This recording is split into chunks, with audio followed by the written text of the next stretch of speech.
Hello, hello, and welcome to the Green Door Life Elevated Frequency show and podcast. If you're joining us for the first time, this is our 7th episode, and today we're diving into part 2 of hormones. So we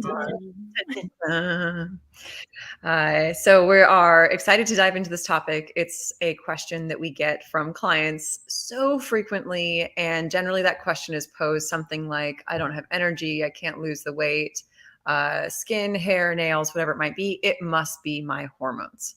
So this is a little bit of an insight that we're going to go into today around maybe it's not your hormones, but we can work with understanding hormones to also design our life to flow with what's naturally happening in our body without feeling like it is the culprit of everything. So Lisa, as I'm sitting with my lovely co-founder here, Lisa, you have amassed a lot of knowledge around hormones, and you just dove into the rabbit hole so quickly and just absorbed all of this information, which has really been supporting our internal community. So what would you really like to tap into today as it relates to the topic of hormones? Well, thank you so much for that lovely intro. I am so drawn to it because it was something just like nutrition that I wasn't taught about growing up. And I feel that, for both men and women, but women in particular, because at least half of our population is having a period every month or used to have a period every month. And it's just something that was traditionally kind of passed down, that knowledge through, our ancestors had a space and a ceremony and a celebration of when you got your period and how, what that meant as a woman and what to do about it, what the cycle meant and how to take care of yourself. And so I feel like that knowledge has been missing, just like nutrition.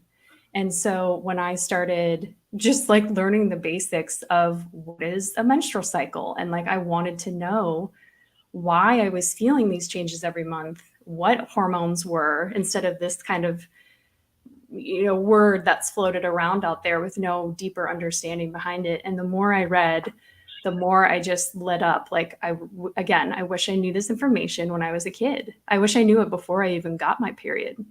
I also wish I knew about men's hormones and how to support their fluctuations, because they absolutely go through cycles as well. It's just a little bit different. So my passion for it was the knowledge and understanding. It helped me take care of my body better and have more grace. Have more grace with the cycles, the natural ebbs and flows of energy that I was experiencing internally, and not feeling like I was going crazy, of knowing like, oh, this is normal. I'm so out of sync with what my body is doing, and I'm trying to push and behave in this one way that is completely opposite of what my physical body wants to do. And so this knowledge and awareness can really help you basically turn your hormones into a superpower. So that's the goal of today's show. Amazing. And we talked about this a little bit yesterday. And of course, inside of our company, you and I tend to have cycles together at a very similar time. So sometimes it has its benefits, sometimes it has its drawbacks, because when we understand how the natural energy fluctuations as it relates to the hormone changes that are happening in our body, we can either ride the wave or we can fight the wave. And fighting the wave, as we have learned, is awful. Yes. And what we were talking about yesterday is how the difference between men and women's hormones in terms of time and how they experience it. And I loved what you said, because you were talking about, the fluctuations that happen with men is over a day. And for us, it's over a month. So can you speak a little bit more into the differences for men specifically first and like what that looks like? Yeah, absolutely. And so just in the context of this show, we're really talking about the primary sex hormones for each biological sex that are driving some of our big behaviors and energy and some other things. So if you missed our show last week, check it out. It is Hormones Part 1, and we really talk about insulin, glucagon, and what was the other one we talked about? Cortisol. Cortisol. Mhm. So those are really like your tier 1 hormones that are going to impact all your sex hormones. So here we're really speaking into, okay, now when we get down to the biological sexes, what are the differences? So for men, the main star player is testosterone. Of course, they have estrogen and other sex hormones, but just testosterone, we'll focus there. That is like their all-star hormone that is going to give them, when testosterone is high, they have energy, they have high libido. That's when they can focus, they can hunt or work in modern day context. So low testosterone, as most people know nowadays, for men is not a good thing. That's when they feel depressed. They feel like they don't have the energy to do anything. So in general, men's testosterone peaks first thing in the morning. So around 8 a.m. is like peak testosterone for men. And if you have males around you, you can kind of check with them and check in and ask them how their energy is. This is assuming that they're sleeping well, that they're not eating terribly, and they're not doing all these behaviors and eating habits and things that interfere with healthy testosterone production. So this is a baseline healthy male. Peak testosterone is 8 a.m. and then it really starts to kind of overall decline throughout the day. And then peak kind of low testosterone is 8 p.m. And then it'll start to build back up through the night. So in knowing that and understanding that, it's really important that, men harness that energy. So first thing in the morning is probably a great time to maybe have an orgasm or start a big project or knock out the hardest things at work or do a workout or maybe a little bit of each and organize your schedule that way. And just know that by the end of the day, that's not when men are necessarily going to have this, lots of physical energy or cognitive function. Now, the one thing I found fascinating about men's testosterone is it can be increased at any time by external influences. This is not true for women. We can't just I sure wish we could. We can't just in the middle of our luteal phase be like, oh, I would like some more estrogen, so I'm going to watch an action movie. Like for men, they literally, if you're feeling low energy and you're like, I need a boost, you could watch an action movie or watch, something like a competitive sports game where your team's winning. That will increase their testosterone. That is a superpower.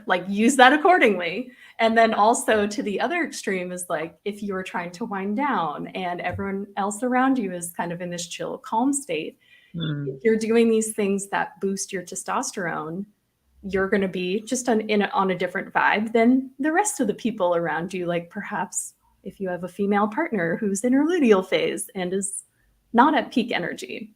So it's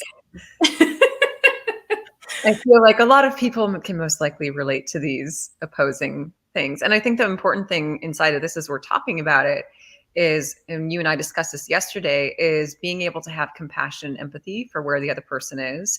So just to understand that if you are a female and you have a man in your life and you see that he really gets energy from doing these things, to just go, oh, that's really helping your hormonal balance. But for you, you may not have the same reaction internally and chemically. And maybe at some times of the month you might, but at some times of the month you might have a really, really adverse reaction to that same experience that earlier in the month you were like, no, this is fine. And so it's really, really helpful to understand some of the deeper things that are happening so that we can have it as a relatable aspect of, wow, we are just having a different chemical experience inside of our body. There's nothing right or wrong about it. And we also don't have to be having the same experience at the same time, because that's when it starts getting a little rough, right? Yes, absolutely. And I just picture the stereotypical, man comes home from work, wants to sit on couch and watch sports and relax. It's yeah, because his ladies, think about how you feel in the last, anywhere from 0 to 10 days towards the second half of your cycle, where you can feel your energy just kind of start to plummet.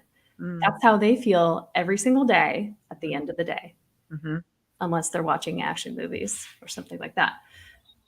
Right. And so when we understand these things, then we can actually consciously choose to place this thing here and to even encourage our partners or our family members to place that thing there because we know that it's going to help them in whatever way to just rebalance and kind of recalibrate.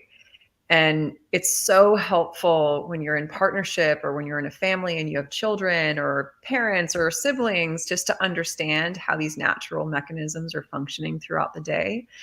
And at least inside of what we've realized with business, and of course, we work with so many females, and then we work with males, of course, as well.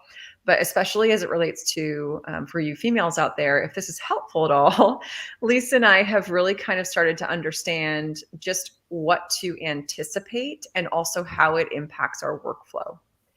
And that has been something that's been super powerful for us because if you are a high performing female, which is definitely, I find myself probably producing a lot more testosterone just in the nature of, working out and lifting heavy and things like that. And so with that high performance, you will have this wonderful window of time that you're like, I am on fire right now and I can do anything and everybody get out of my way because I got shit that I'm doing. Yeah. And then the other 2 weeks, you're like, why is everything so hard? Why is there so much on my plate right now? And can everyone just leave me the fuck alone? Yeah. And so we have these phases that we go through, but when you know that that's part of the phase, and when other people in your life know that that's part of the phase, then you can work to maybe do things that are a little bit more nourishing in those times where you don't have that spark of energy, where you can do things that are a little bit more creative, a little bit more like kind of slow and like being out in nature and like taking a bath and, all of these things. The things are like ooey gooey and they feel good in your body. But so as we kind of look at this, and when you look at the cycles that are going through, what is actually happening hormonally that you can share with our listeners to understand like what the different phases are of the cycle for female? Yeah, absolutely. So you are spot on in terms of that flow and that feeling. And again, this is our goal is to just share the basics of each gender's or biological sex's hormonal cycles and flows so that you can use it as your superpower. So really in the first 2 weeks of the female cycle, day one is of your cycle is your period, the first day of your period. And the average length is about 28 days, give or less, there's a range where it's very common to be a little bit more or a little bit shorter even. And so as you are in day one of your cycle, your hormones are building back up, especially estrogen. Mm-hmm. So right before your cycle, we'll get to that as we circle back, because it literally is a circle.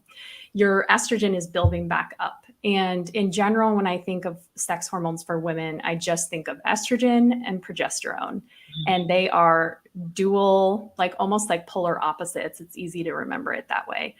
Estrogen, I envision as like party girl, 25, all the energy, can go hard, work hard, play hard. She's got all the things going. She's like a Leo. She's great in the spotlight, looks fabulous on camera. When your estrogen is high, you are actually the most attractive. You're about to ovulate. Mm-hmm. So when you're at peak estrogen right before ovulation, you are literally the most attractive in the entire month.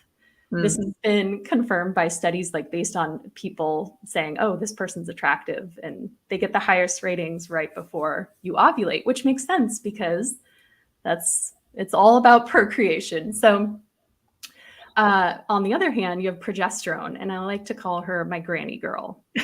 And when progesterone is high, it is your restorative. I used to be so annoyed by this, but now that it's like, well, this is happening and there's really nothing you can do about it unless you get pregnant, or if you take birth control, and we'll talk about that briefly. But progesterone is your granny girl. It is total self-care time.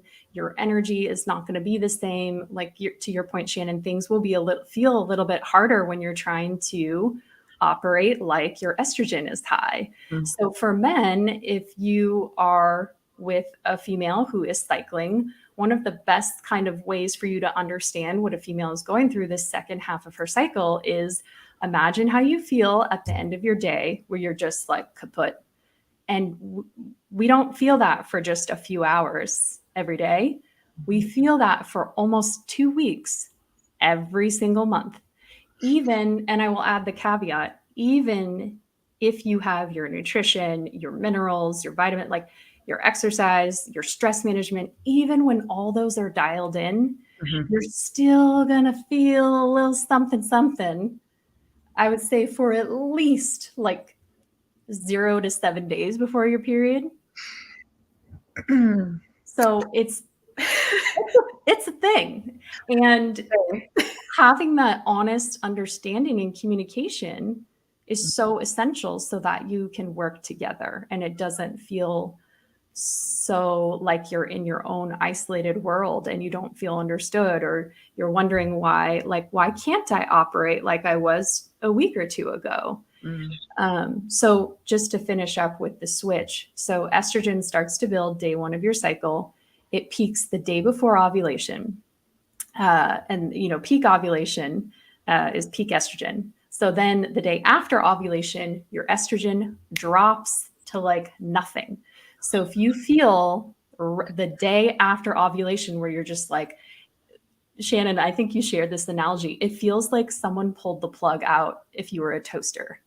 You're like, you're like, wait, what? And if you're tracking your cycle and you know your the biofeedback signs of when you're actually ovulating, you will feel it. It literally feels like this really abrupt shift. So the day after ovulation is very, very similar to how it feels the day before your period. You have it's like no hormones, 0. So then you are entering your luteal phase, and that is the phase that can be longer. And it really just it depends on your eating habits, your stress management, any other factors that are impacting your hormones. And so as we move through the luteal phase, which is, again, it could be up to 10 to 12 days. It can be very long. We start to have our estrogen rise back up. So I find in the like halfway through my luteal phase, I start to feel like, okay, it's not that bad. Yeah. At the same time, your progesterone is rising. So you have high hormones of both. And then again, right before your period, both of them drop. So knowing this is why I'm always, if you're female and you have a period and you're not tracking, oh my gosh, do yourself a favor and start tracking your period in an app and notice if you are getting the same kind of feelings and signals and hunger cravings and all sorts of things every month, and see which part of your cycle it's at. It's incredibly helpful to just have this back end. And I will also say that without fail, regardless, I always have like a fishbowl brain at that time of the month where I was like, I swear I don't feel like this every month. And then someone else will say, you say that every month. And I'm like, I do? Okay. Okay, good. Thank you for that reflection, because it does. It feels in that moment like this is never going to end. I'm going to feel like this forever. And I never feel like this. This is the first time it's ever happened to me, but it happens every month. It's the weirdest experience. And at the same time, once we understand this, and not to say that Lisa and I are always perfect about this, because we're always like revisiting, okay, what needs to be slowed down during this time? What can we take off of each other's plates? What can we take off of both of our plates? Because understanding this kind of fluctuation, whether it's for men or women, is so valuable. So instead of thinking that there's something wrong and we're not doing enough, whether it's male or female, or that we're tired at a certain time of the day or the week or the month, and that there must be something wrong with it, to learn about the cycle and then go, okay, how do I work with this cycle? And what are the things that are going to feel nourishing and balanced and restful so that I can come back where I do have high energy and then knock that out of the park, but also be able to ride that wave without impact, really, without the huge impact that can happen. And if you are in a household that has more than just you in it, you're going to experience that there will be uh, chemistry exchanges that happen whoever you're with. And in that experience, it's so important for everyone to know, or just to have an awareness around what's happening for everyone in the household. And this goes for, like, if you have kids, watching how their cycles and their hormones are changing. For adults, like if your mother is going through menopause, or your sister, or whoever it might be. It just allows us to have so much more compassion and grace when we understand the cycles in this way. And before we go into kind of what we have talked about with some of the exercises about like filling the cup, what else do you feel like you really wanted to make sure that we shared about hormones in this conversation? Because we're going to be sharing this podcast with a lot of people so that we can have this for them. Like, if you have questions, these are the things, the basics that you'll want to know. Yeah. So some of the more like philosophical aspects of these changes that I like to torture myself with is, thinking about, and I always relate it back to my experience. So for example, when I was working more in the corporate world and I had no awareness of my cycle or changes or anything like that, I would just go through the month and hit a wall and not understand why and keep pushing. And just that friction every single month. You overextend yourself, you can burn out faster. And so what I find now, the beauty of owning your own business and working with a partner, we have each other to step in and balance each other out. It's been such a heart-centered, fulfilling, like wonderful experience where especially when we're going through the same thing at the same time, we're both like, yep, we're in the sticky goo and we're just like, if we just hold out for a few more days, like we're going to be fine. So just that philosophical aspect, it just makes me wonder, in terms of a standard 9 to 5, it really doesn't work well for women. That's not how we are meant to operate. In the first half of our cycle, sure. In the second half of our cycle, no. And maybe in rethinking that 9 to 5, maybe that's really a time for women to advocate for themselves in the second half of their cycle of like, hey, can I work home from more this week? Can I do more creative projects? Can I do things that feel more like energy giving? The second half of your cycle is not a great time to do a big ass presentation.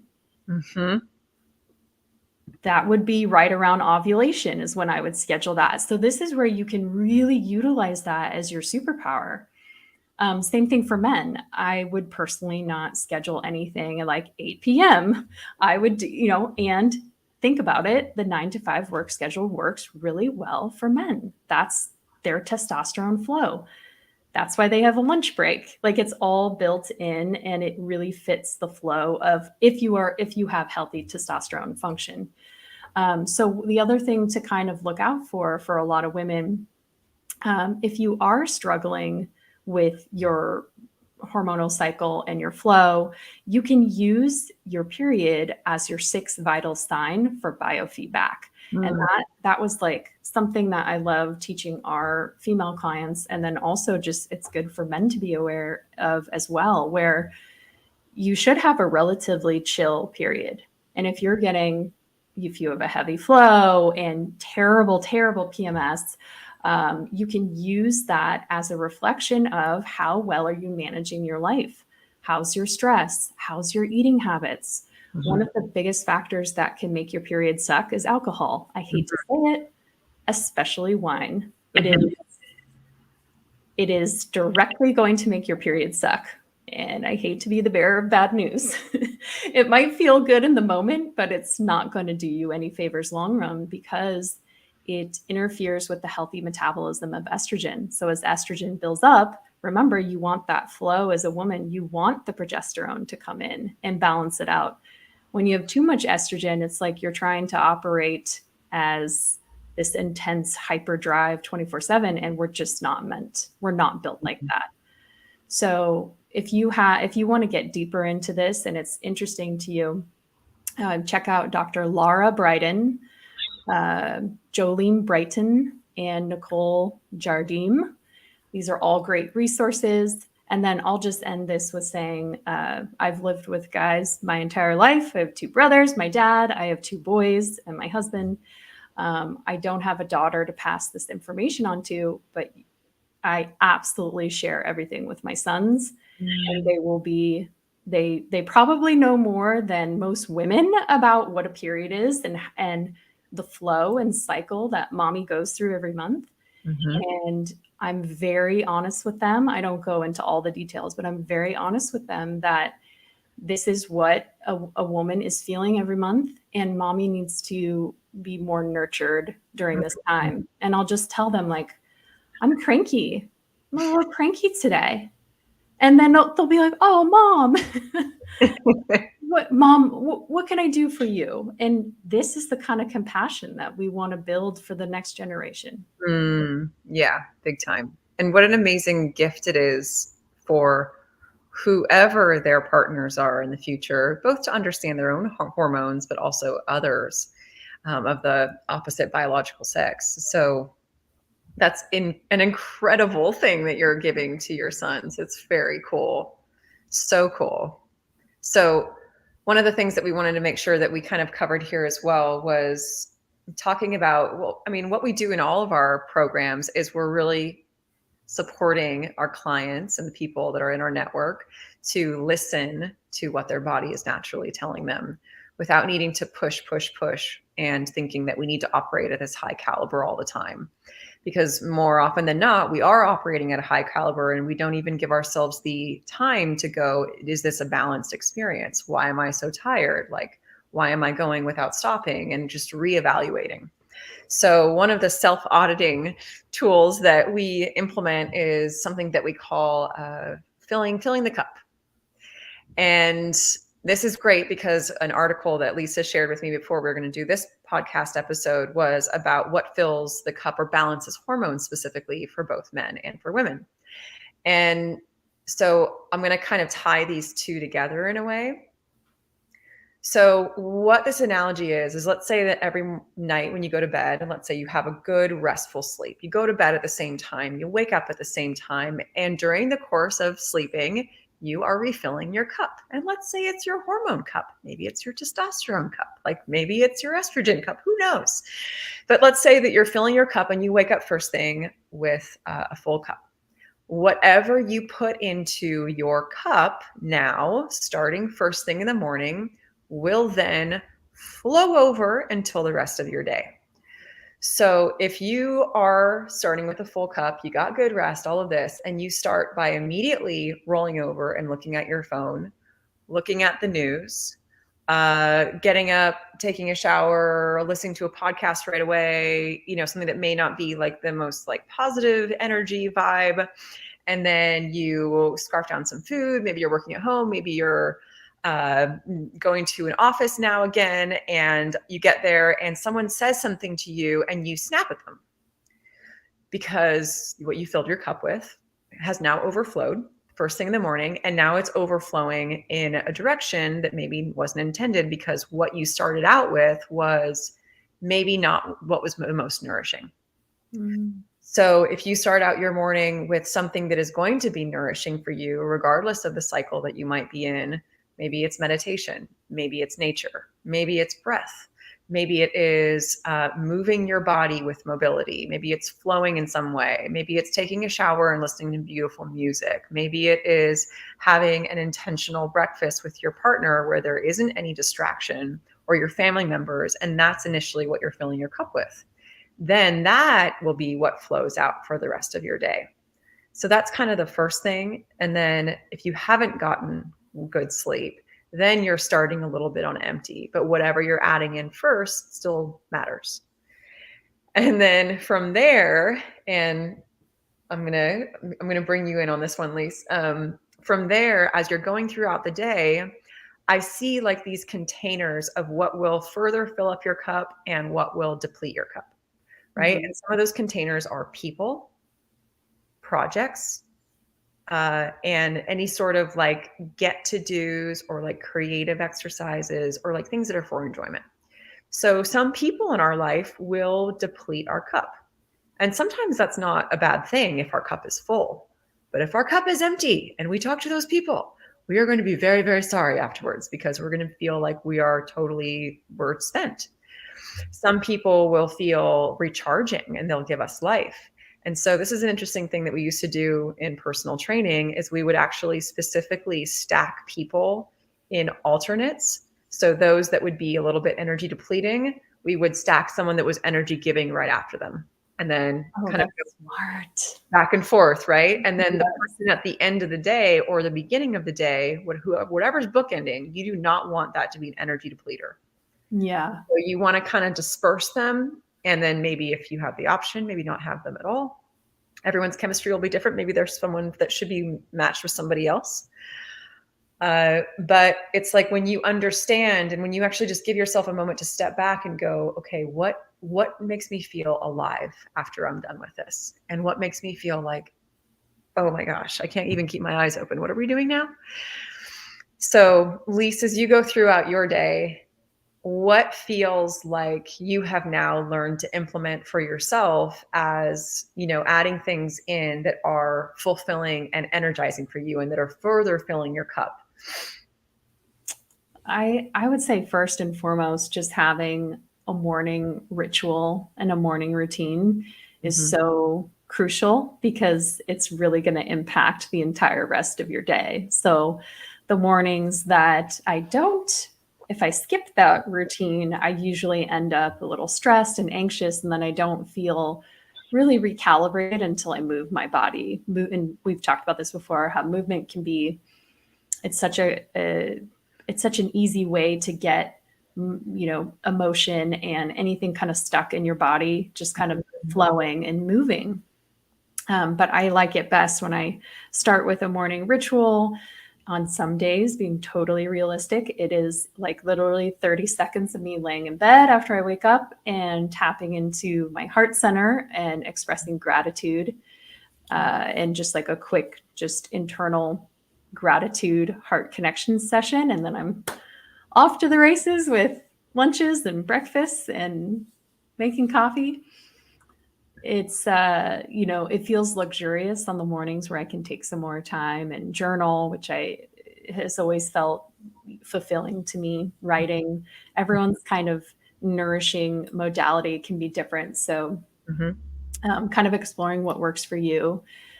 Mobility, dance, all of these things always feel like nourishing. And then I notice in the second half of my cycle now, I give myself that permission to do things like puzzles Yeah. and exploring. And I think I have that kind of built-in excuse with kids where I'm like, do you guys want to play a game or do a puzzle? Like these things feel amazing. And it's like we can still do those if we don't have kids. Why don't we play and do more nourishing things like that? I don't know. I just did a big puzzle the other day and it was great. It's like this is exactly what I need right now.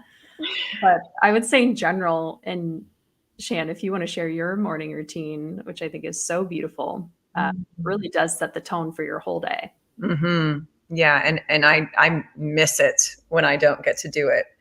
Um, and I'll speak a little bit into kind of when you think about what's nourishing, because sometimes people, just like what you were saying about like, oh, giving yourself the permission and the grace to like do a puzzle, like play a game. And I think if we can look at some of these things that we really are like, oh, I shouldn't be doing that because I should be being productive right now. Instead of being, well, actually, this is productive because every cause has an effect. And if I just had a lot of output, I need to recharge in some way in order for me to have a lot of output again. So my morning right now, and I feel like I'm always kind of oscillating between what do I what's going to feel the most nourishing for me. Right now I'm in study for Tantra Kriya. So I'm stacking. I'm Yes. stacking my morning routine with also my study. So my morning routine is journaling, starting with what I am celebrating, what I am aware of. That's always an interesting question. What am I aware of? Okay. Wow. Bringing my awareness like right into the picture. What are the 3 things that I'm going to do today that will feel the most basically like accomplishing? 3 things. And it's interesting to see what happens there because sometimes it's reading a book and sometimes it's a huge project that we're working on. And then what my morning practice is I'll do that and then I'll do mantra and then I'll do meditation. So it's probably 30 minutes and it's beautiful and I get to connect with myself. I get to connect with source in that way and it carries me through to the rest of the day. It's the same way that I close my days out. And I may not do mantra at the end of the day, but I definitely am in that same place that I woke up with. When I miss that, it is a huge, huge, obvious thing. I am like, oh my gosh. Okay, bring it back. And then as I go through my schedule, and you and I have been looking at schedule auditing, right? And understanding like what feels in flow, what feels out of flow. When I am producing so much, when I am on camera so much, when I am speaking and leading, I can only do so much of that before I need to absorb from somebody else. And so I have now placed certain days where I am both creating and then I am receiving creation. And Love that. that feels really, really balanced for me. Otherwise, if I am only consuming creation, it's not balanced. So I really have to do a little bit of both. And that feels really, really good for me. And then the final thing is that the things that are really nourishing is I play this little dragon game and it's so satisfying because I feel like it's organizing. And for my partner, he's like, that would drive me insane. That would feel so stressed out because for him, that boosts testosterone and it's not relaxing necessarily. But for me, it's very relaxing. Yes. And so I'm saying that because whatever for you, you're like, you know what, this feels really good for me right now. Or maybe it's shopping. Maybe it's scrolling online and looking at puppy videos. Like, maybe it's going outside and climbing trees or taking photos or just browsing down the street and looking at, things that you could buy, but you don't even buy them, Yeah. like whatever it might be. So those are some of the things that we've definitely worked with clients to just feel into for themselves and then look at stacking that. So it's people, it's projects, and it's things that are fulfilling and creative. And to like look at, see how they are balanced, like where you are giving and receiving. So it's not all receiving and it's not also all giving. So it's the balance of the two. It's the infinity. It's just give and receive, give and receive. And I love, Shannon, that you're not saying like we need to only be doing self-care and only nourishing because as that would drive me nuts as well, so it's not that any one is good or bad. It's making sure that they're balanced. So sometimes we'll do like a list with 2 columns of what are all the activities that you're doing that requires energy, and it's not a bad thing. So exercise, it requires energy. You might feel a recalibration and a nourishment afterward, but in the moment, it requires energy. It can also enhance your energy. So looking at some of these things, and then you can get into this gray area of, things like drinking alcohol. Maybe it is nourishing with a certain intention and awareness around it. Like you've shared before, like when it's in ritual and you're not drinking to get sloshed and run away from feelings and stress. That's a very different experience than slamming half a bottle of wine because you can't handle all the triggers going on in your household. Because you're operating at an empty cup in that state. Yes. So if your cup's already full and you're having a little bit of alcohol, you're going to be like, yay. Right. It enhances your state that you're already in. Exactly. And then if your cup is at empty and you drink alcohol, you're going to be not only not really happy in that experience, but the next day you're going to be even more unhappy. Right. Yeah. It doesn't make it better. That's for sure. Right. So just having enough presence to, first of all, understand, okay, where is my state right now? Am I depleted? Do I need something that's going to be nourishing? Am I actually really full and I need to help to nourish someone else? Like I can Mhm. now give and produce and support, or do I need that in return from whatever area that will help me to feel that, bring that balance back in? Yeah, It's such a, even as we're talking about it, I'm like, man, that really applies to everything. it does. Yeah. Yes. When to have hard conversations. Mhm. You don't want to have hard conversations when your cup is at the bottom. Oh, yeah. You want to have those conversations where you feel nourished, you feel grounded, you feel neutral, and then you can have those conversations then. And circling it all the way back to hormones. So maybe if you want to have a big conversation, make a big decision, wait until your estrogen starts picking up again. Yes. And then for men, maybe not having conversations or making big decisions in the evening or when you're very depleted and your testosterone has now dropped off, or maybe that's when a softer conversation happens and a more, fiery and energetic conversation happens earlier in the day. Yeah, like planning a trip or making a decision about holidays or whatever. Yeah, Right. absolutely. Yeah, Yep. exactly. Yeah, it's so, so helpful. Well, I think we have a lot of information in there. Yes. Yes, we do. Yes. Thank you so much for sharing all that you did today about that, and then just all of the study that you've done too.